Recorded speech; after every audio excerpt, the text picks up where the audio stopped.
Welcome to Case Studies for Evaluating Alternatives. A case study is a particular instance, event, study, situation, or person that is analyzed to illustrate or question a thesis or principle. Case studies are valuable to cultivating critical and creative thinking because they can help students identify generalizable principles, introduce students to new ideas, examine methods, and analyze the structure of an argument, evidence, and conclusions.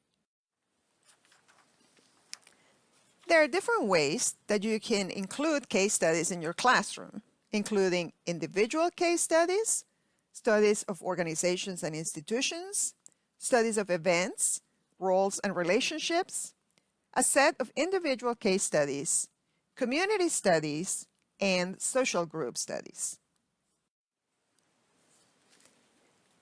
In the paper State of Play, Literature Review of Methods to Assess Socioeconomic Impact of Research Infrastructures, authors Alasdair Reed and Francesco Gifuni outline a number of different types of case studies and their related usefulness to community members, or in our case, students.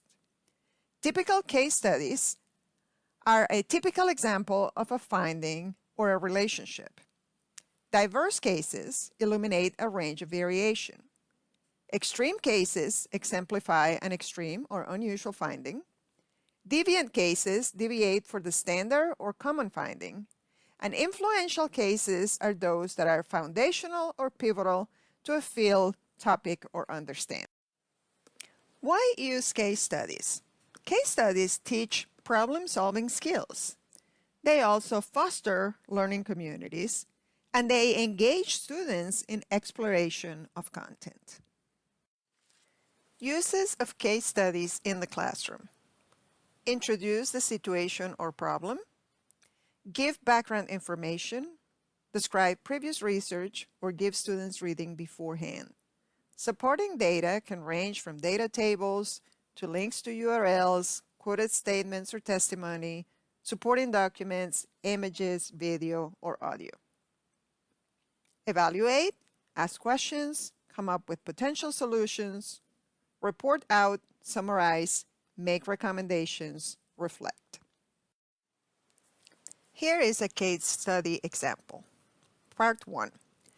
Ignaz Semmelweis, a young Hungarian doctor working in the obstetrical ward of Vienna General Hospital in the late 1840s, was dismayed at the high death rate among his patients.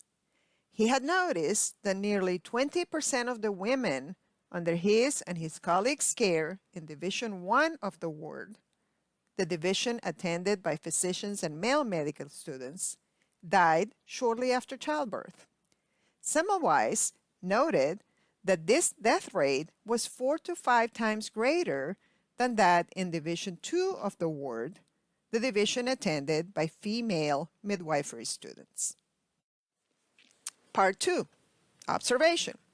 One day, Semmelweis and some of his colleagues were in the autopsy room performing autopsies, as they often did between deliveries.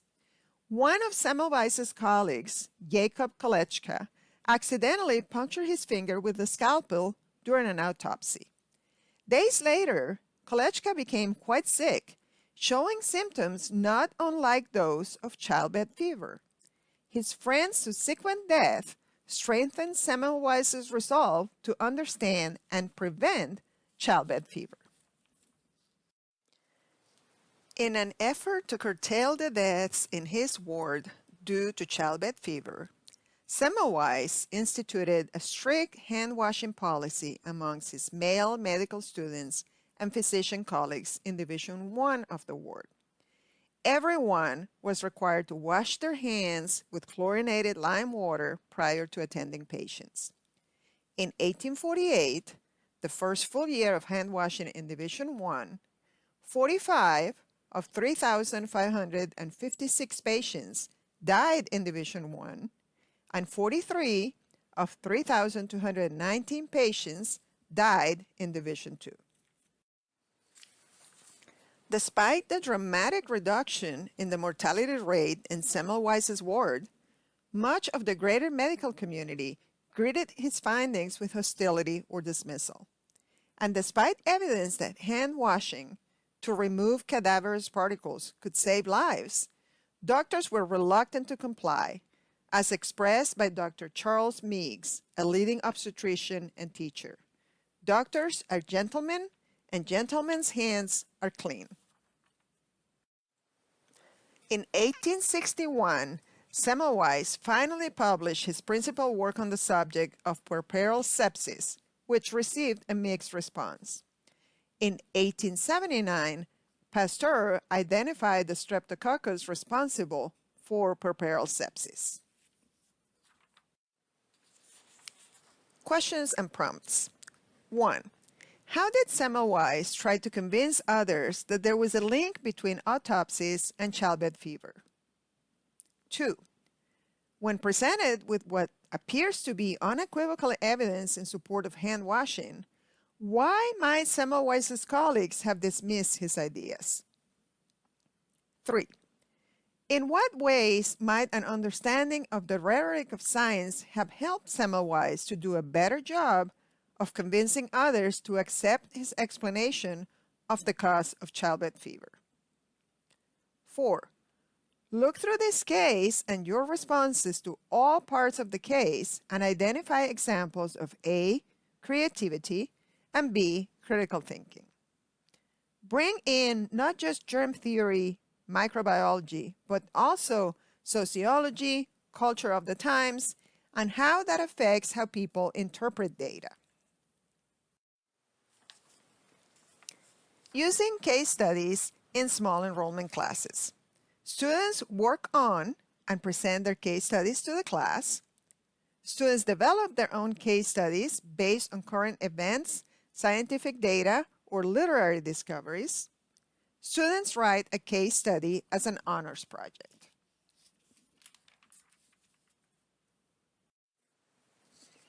Using case studies in large enrollment classes. Always make time in class to introduce the study and allow for questions and discussion. Embed them into PowerPoints and do them as clicker activities. Put information on the projector in small digestible pieces and encourage discussion before giving them the next piece. Assign groups and have students do them as a take-home assignment. Concluding a case study. Assessment from the student perspective. Grading, especially in large enrollment classes, can be daunting. Consider having students complete and turn in the assignments as a group. It does not have to be a large percentage of their grade. Sometimes just check to make sure that they've completed it. Give feedback as general discussion or via Moodle. Anecdotally, case studies are well received by students and they think they remember concepts presented this way. But how can you assess that? Build in test questions or assignments specific to skills that are addressed in case studies. How do these skills compare to students that did not participate in the case study? This takes forethought. Using case studies in your discipline. Think about what would make a good case study topic. How could you fit it into your class? Would this be an activity done in class or out of class? And how would you assess it?